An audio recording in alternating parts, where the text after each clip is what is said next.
I suppose I always thought my marriage with Sarah was solid. When we got together, we clicked instantly, both young idealists, both passionate about racial justice.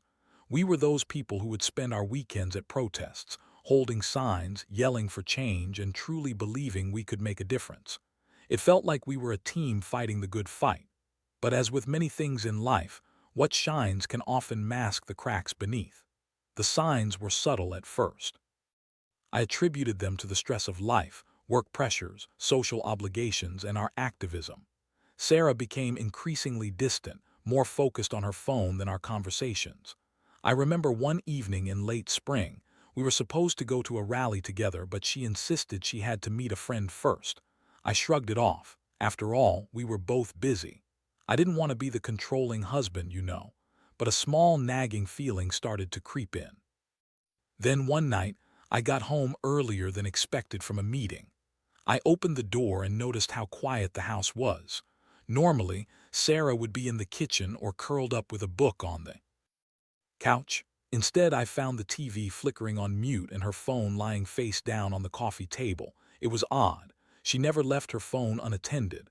I shook it off again, telling myself I was being paranoid. Maybe she was just tired from work. But then came the turning point. I went to the bathroom and noticed her purse on the counter. I don't know what compelled me, but I opened it. Inside was a crumpled receipt from a nice restaurant, a place far from where we usually went. I felt my heart drop. The date on the receipt was a day I thought she'd been with her friends doing some girls' night thing, but she hadn't mentioned this particular place. It didn't sit right with me. Something stirred within me, a mix of dread and determination. I began to put the pieces together. Over the next few days, I noticed other inconsistencies, her late nights, odd text messages, and the way she would snap at me for asking if everything was okay. My mind raced, spiraling into a dark whirlpool of suspicion. I wanted to confront her, but the thought of what I might discover terrified me. A few days later, I decided to follow her one evening. It felt wrong, almost like I was betraying her trust by not trusting her in the first place. I parked a few blocks away from our house and waited. I saw her leave with a man I had never met. They were laughing, holding hands, and my stomach twisted. I had been right. The betrayal was real. When she returned home that night, I confronted her. I was shaking with anger and hurt as I stood in our living room, demanding the truth. Sarah's initial reaction was shock, followed by that cold, dismissive tone that I had grown to hate. "You're paranoid, John. You can't just accuse me without proof." But I had proof now, didn't I? I couldn't hold back. I laid out everything, the late nights, the receipts, the whispers I had heard. Her face twisted, morphing from feigned innocence to exasperated annoyance. "Fine. Yes, I was seeing someone, but it's not what you think." Her voice dripped with that familiar bitchy tone as she launched into a justification that left me reeling. She claimed it was a temporary lapse, that I didn't understand her needs anymore. The irony of her words, spoken while we protested for justice, twisted like a knife in my gut. It was as if she was claiming the moral high ground while trampling on our vows. I felt sickened. I was unsettled, my heart racing as confusion and anger spiraled into something darker.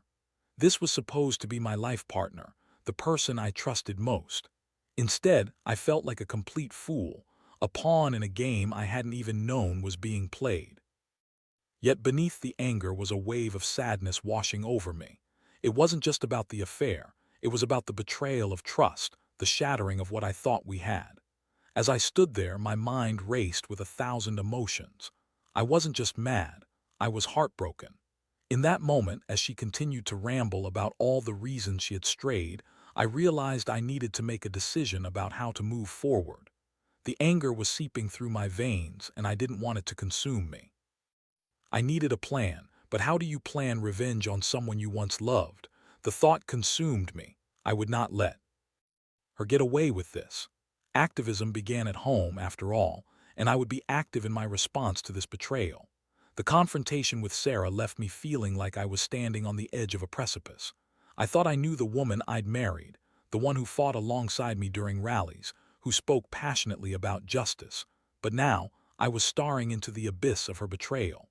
Her excuses had been ridiculous and infuriating, But the worst part was that she didn't seem remotely remorseful.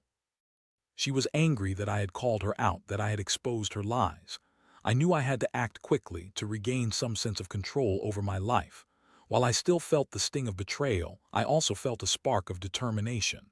I wasn't going to be a victim in this. No, I would embody the very principles we had fought for together, except this time it would be personal. This was my chance to reclaim my narrative. I spent the next few days in a haze of anger and planning. I wasn't ready to confront Sarah again. I needed to gather intel first. I began by scrolling through her social media, looking for clues, and I was shocked at what I found. Pictures of her with this other man, his name was Mark, were splattered across her Instagram, each one more casual and intimate than the last. They appeared to be at the same fancy restaurant from the receipt, smiling, living it up. My heart sank deeper with each click. But here's the kicker. I realized that while she was flaunting her infidelity to the world, I could turn it into something meaningful. I thought about how I could channel my anger into something productive. I contacted some friends who were deeply involved in social justice and activism, and proposed starting a new organization, one that focused not just on racial justice but on integrity and honesty in relationships.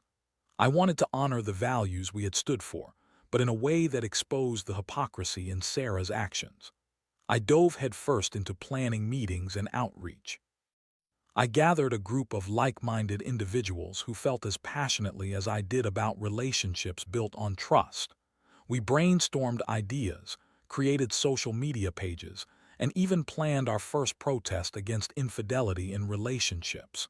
It was cathartic. The more I focused on this new venture, the less I felt the sting of Sarah's betrayal. As we built this organization, I started to feel empowered. I posted about integrity and accountability, not just in love but in life. I used language that resonated with our activism, calling attention to the importance of consistency in all aspects of our lives. Ironically, I found myself becoming stronger, more decisive, while Sarah seemed lost in her own web of lies. The turning point came when I officially launched the organization, which I named Integrity at Home. The day of the launch was electric. We gathered at a local park, holding up signs that read "Honesty is non-negotiable" and "Love should not be a game." We attracted attention, and the media showed up. I felt a rush of adrenaline as I spoke to the crowd about the need for accountability in relationships, weaving in stories of infidelity and the emotional damage it causes. Little did Sarah know, her betrayal was becoming fuel for my activism. That night, after the event, I went home to find Sarah sitting on the couch, her expression a mix of anger and confusion. She demanded to know what I was doing, why I was suddenly so involved in activism without her. I couldn't help but smirk. "You know, the cause is just as important at home, Sarah. I'm fighting for honesty, something you've clearly forgotten," I said, my voice steady and unwavering. Her face twisted in disbelief. "You're using this against me. You're pathetic, John. You're trying to make me feel guilty for living my life." She was furious, but I felt a sense of satisfaction. This was no longer about her. It was about taking back my power, about standing up for what I believed in. As the days passed, the infidelity became less about Sarah and more about the movement I was building. I was no longer the sad husband clinging to the remnants of a fractured marriage. I had become a figure of resilience, someone advocating for love grounded in integrity, a message that resonated with many. My emotional turmoil began to fade as I poured my energy into the organization. But there was still a part of me that hadn't fully addressed the heartbreak. I had learned to channel my pain into activism, but I had yet to confront my own feelings of loss and betrayal. I needed to find a way to reconcile my emotional journey with the public persona I was creating. It was time to decide what I truly wanted. Did I want to salvage the remnants of my marriage, or was I ready to fully let go of Sarah and move on? As I stood in front of a crowd at one of our events, I realized I had to tackle that question head-on. I had built this organization on the foundation of honesty and integrity. Now, I needed to apply those same principles to my own life. I had to confront Sarah one last time. I wanted her to see the damage she had done, not just to our relationship, but to her own integrity. It was time to take the final step in my journey, whatever that might mean. The decision to confront Sarah again felt monumental. As I stood there, amidst the cheers of supporters and the buzz of my new life, I realized I was no longer the same man I had once been. Integrity at home had become a lifeline, a purpose that filled the hollowness left by her betrayal. But as strong as I appeared on the outside, internally, I still grappled with unfinished business. I needed closure, not just for her sake, but for my own. I reached out to Sarah, asking her to meet at a local cafe. I wanted a neutral ground, a place where emotions could be expressed without the suffocating weight of our shared home. She agreed, albeit reluctantly, and I could sense her anger simmering beneath the surface. Our last interaction had left a bitter taste, one that was impossible to ignore. When I arrived at the cafe, I found her sitting at a table, arms crossed defensively. The tension was palpable. As I approached, she looked up, her eyes flashing with a mixture of disdain and curiosity. "So what's this about, John? More lectures on integrity?" She scoffed, her voice dripping with sarcasm. "Actually, it's about us," I said, trying to keep my tone even. I took a seat opposite her, my heart racing as I prepared to lay everything out on the table. "I know things have been chaotic lately," I began, "and I've channeled a lot of my feelings into this organization. But we need to talk about what happened between us. I can't move forward without knowing why you did what you did." She rolled her eyes, bracing herself for the conversation. "You don't get it, do you? You were so wrapped up in your activism that I felt alone. Mark was there when I needed someone. It was just easier." "Easier?" I echoed incredulously. "You think cheating is easy?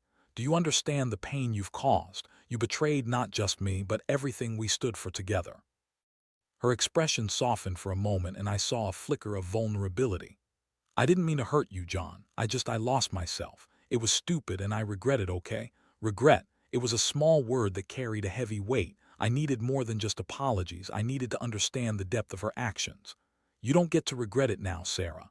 You chose to have an affair while we were fighting for justice. You chose to lie to me. Those actions speak volumes about who you are." She sighed, running a hand through her hair in frustration. "What do you want from me, John? I can't change." Asked. "I can't take it back. I thought we could work through this, but clearly you've moved on." I shook my head. "It's not about moving on, Sarah. It's about facing the truth. You've become this person who isn't just cheating, but actively lying and dismissing the core of our relationship. I need to understand why you couldn't come to me, why you felt it was okay to do this." Her expression shifted again, and I saw the anger bubble up anew. "You're acting like you're so perfect. You were never around. I had to deal with everything alone. You think your activism absolves you? It does." Her words hit hard and struck a chord within me. I had been so focused on my cause that I had neglected the very foundation of our relationship. I thought I was fighting for something greater, but I had lost sight of my home. "You're right," I admitted, my voice steady but pained. "I failed you too. I got lost in the work, in the idea of changing the world, and I neglected us. But that doesn't excuse your choices." Her face softened momentarily, and I could see the conflict within her. "I didn't want to hurt you, John. I just wanted to feel something again. I wanted to be seen." And there it was, the crux of her betrayal. She had felt invisible, unloved. It didn't justify her actions, but it shed light on her motivations, and I could understand that pain. "But you didn't communicate that to me. You chose secrecy instead of honesty, and look where it got us. You kept living a lie, and now we're left with ruins." "I know," she whispered, her voice barely above a breath. "I messed up. I wish we could go back." "Going back isn't an option. We can't unring the bell, but we need to figure out if we can find a way forward. I'm not sure what that looks like yet, but I know I can't keep living in this limbo." We both sat there in silence, the weight of our words hanging heavily between us. I felt a storm of emotions, anger, sadness, and an ember of hope flickering within me. "I've built something, Sarah. You may think it's pathetic, but it's a lifeline for many people, and it's grounded in principles that we once shared. I can't bring you into that. I can't have you as part of my work or my life if you can't commit to being honest." She nodded slowly, processing the gravity of what I was saying. "I need time to think, John. You've changed so much, and I don't know if I can keep up." Maybe that's what you need to figure out, I said, my heart heavy with the thought of losing her. I've changed, but I won't compromise on integrity. I want to honor what we had, but we have to be truthful about what we want moving forward. If you can't commit to that, then I think it's best we part ways. I left the cafe that day with a mixture of resolve and sorrow. I had confronted the truth of our relationship, and though I had no clear answers, I felt a sense of peace in taking a stand. I was determined to build something meaningful, whether that was with or without her.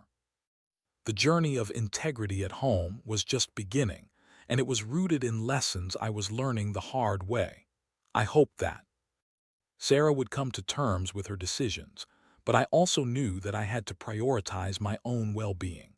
It was time for both of us to reflect and decide what our next steps would be. In the days that followed my confrontation with Sarah, I found myself in a strange limbo. I was living in the aftermath of an emotional storm, trying to navigate the shifting tides of my relationship while also pouring myself into my newly formed organization.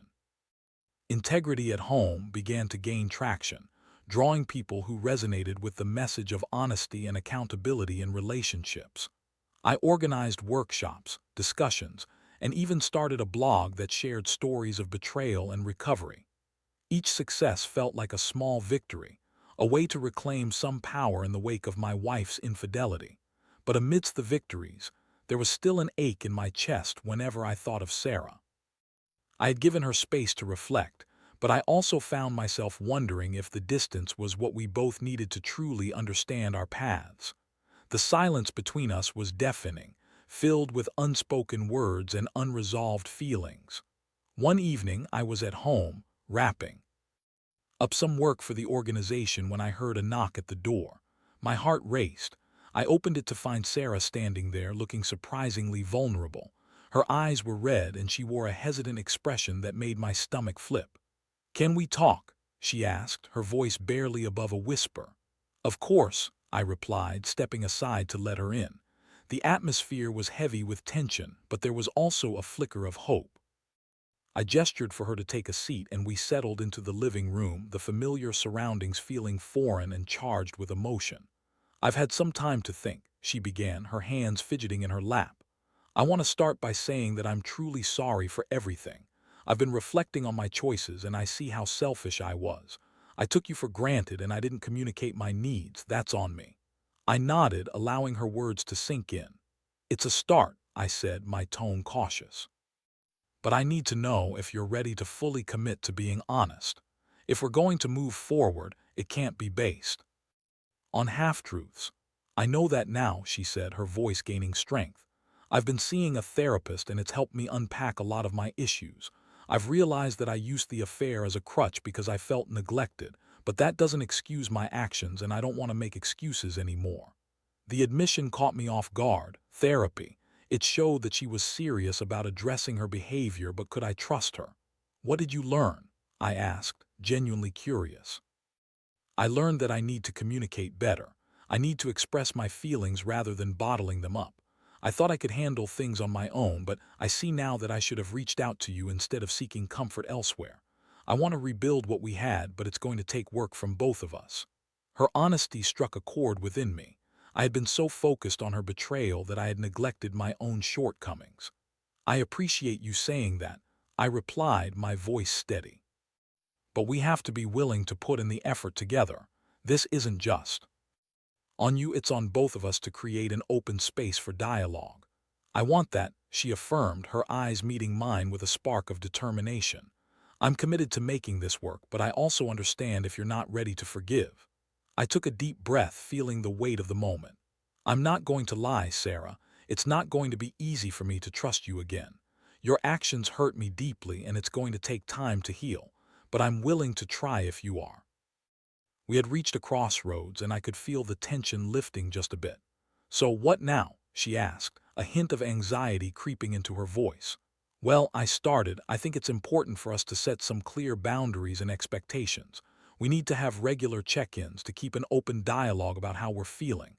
I want to know if something bothering you, even if it seems trivial, and I need you to be committed to that as well."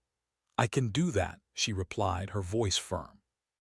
I'll prioritize our communication. I'll be honest about my feelings, and I'll do my best to not let them fester.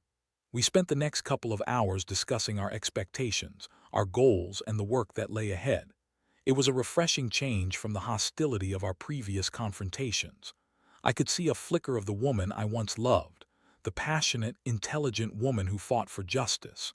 But beneath that flicker was the reality that our journey wouldn't be linear. There would be bumps along the way, and doubts would inevitably arise.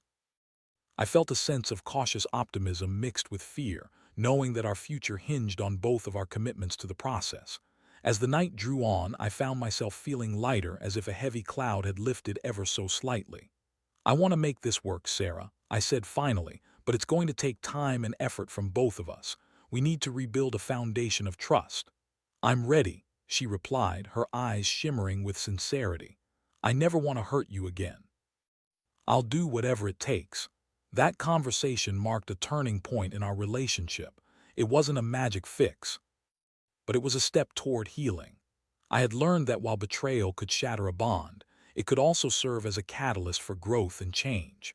I had a choice to make, one that involved forgiving, rebuilding, and reclaiming our narrative together. But I also knew that integrity at home would continue to be my outlet, a testament to what I had learned through this painful process. Our personal journey would intertwine with my activism, proving that healing could be a collective effort rooted in honesty. I was ready to face whatever came next, armed with the lessons I had learned, not just in activism but in love. As the weeks unfolded, I found myself on an emotional roller coaster. The journey with Sarah was far from easy. Each day brought new challenges and opportunities for growth, and I was determined to approach this with the same fervor I had channeled into integrity at home. Our conversations were deep and often uncomfortable, but they were necessary. We made it a point to check in with each other regularly, discussing our feelings, worries, and any lingering doubts.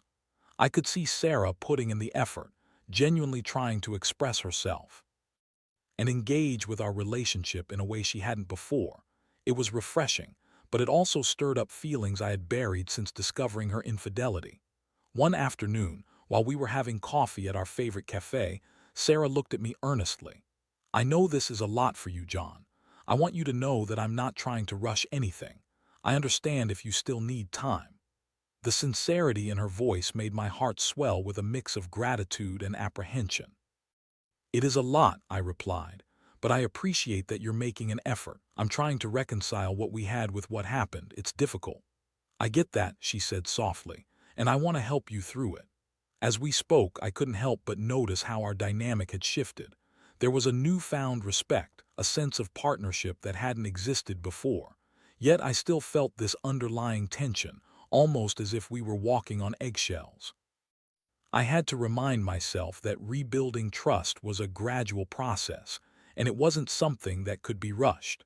But as much as we were making progress, I sometimes found myself slipping back into a dark place, haunted by memories of her betrayal. Late one evening, while I was working on the organization's website, I received a text notification from an unknown number. It was a message from Mark, the man Sarah had cheated on me with. My heart raced as I read the words. "I hope you know she's playing you. She'll come back to me once she's had her fun." Anger surged through me, hot and unchecked. I felt like I was back at square one, grappling with feelings of betrayal all over again. Why was this happening? I thought we were moving forward. I pondered whether I should tell Sarah about the message or keep it to myself. Ultimately, I chose the latter, not wanting to introduce unnecessary drama back into our fragile relationship. But the message gnawed at me, creating cracks in my newfound resolve. I began to second-guess everything. Was Sarah really committed to making our relationship work, or was this just a temporary reprieve before she went back to Mark? The doubts lingered like a shadow, whispering into my ear during moments of quiet. One night, I decided to take a walk to clear my head. The cool air felt refreshing against my skin, but it did little to calm my racing thoughts. As I strolled through the park, I encountered old friends from our activism days. They were surprised to see me alone and asked how Sarah was doing. I hesitated, unsure of how to articulate the complexities of my situation. "We're working on things," I said. "It's complicated." "Complicated how?" one friend pressed. "Is she still with that guy?" The mention of Mark sent another wave of anger crashing over me. "No, she's committed to me now," I said, but there was doubt in my voice. "Dude, if she's already strayed once, what makes you think she won't do it again?"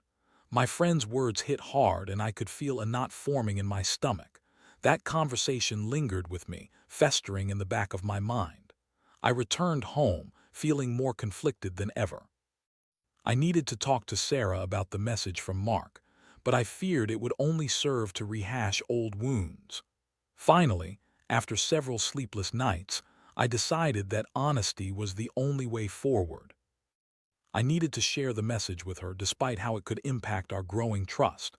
Sitting down with her that evening felt like a weighty task, but I knew it was necessary. "Sarah, I need to talk to you about something important," I began, my voice steady but laced with anxiety. She looked up from her book, her expression shifting to concern. "What is it?"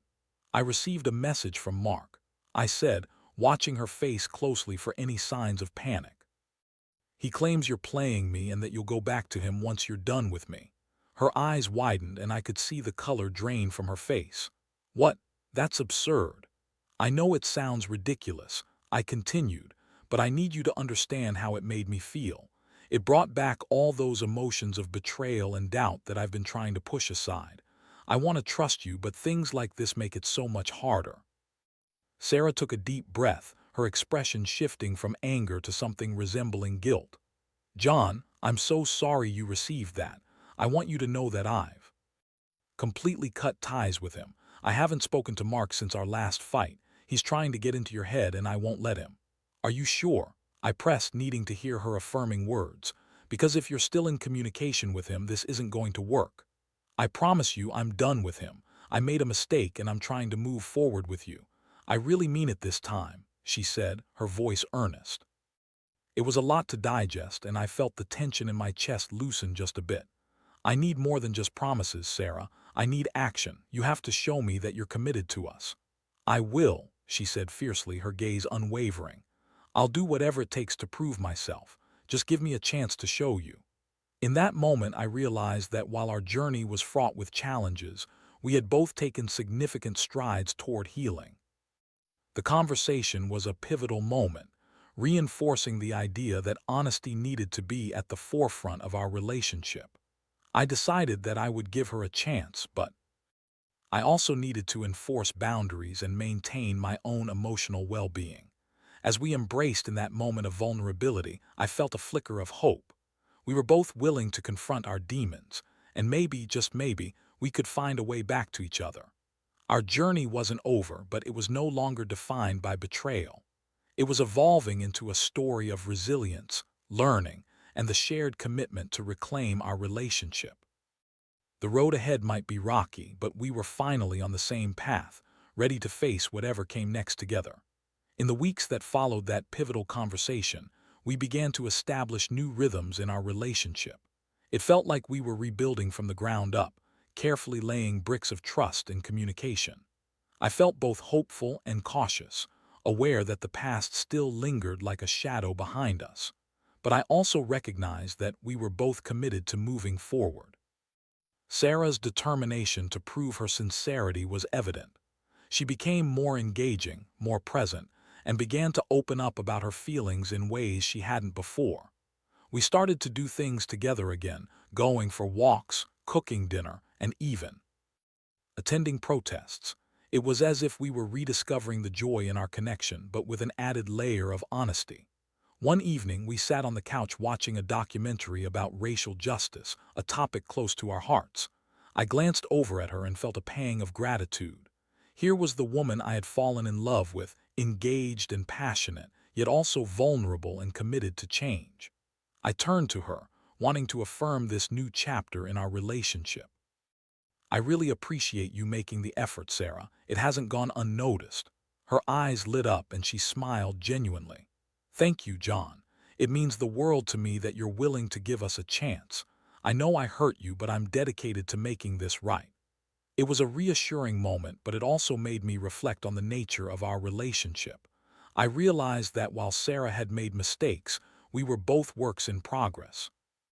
We were learning how to communicate openly, to face adversity together, and to cultivate a partnership built on integrity. As our connection deepened, I decided to hold a gathering for integrity at home. I wanted to celebrate not just the organization but our personal growth as well. I invited friends, fellow activists, and community members who had been part of our journey. It felt like a time to reclaim our narrative, not just of betrayal but of healing and resilience. The day of the event, the atmosphere buzzed with excitement. We set up tables, arranged chairs, and created a welcoming space for open dialogue. I shared my story, detailing my experiences with betrayal, the emotional impact it had on me, and how my journey led to the creation of the organization. I included the challenges Sarah and I faced, emphasizing that we were both learning and growing together. To my surprise, Sarah stood up to speak as well.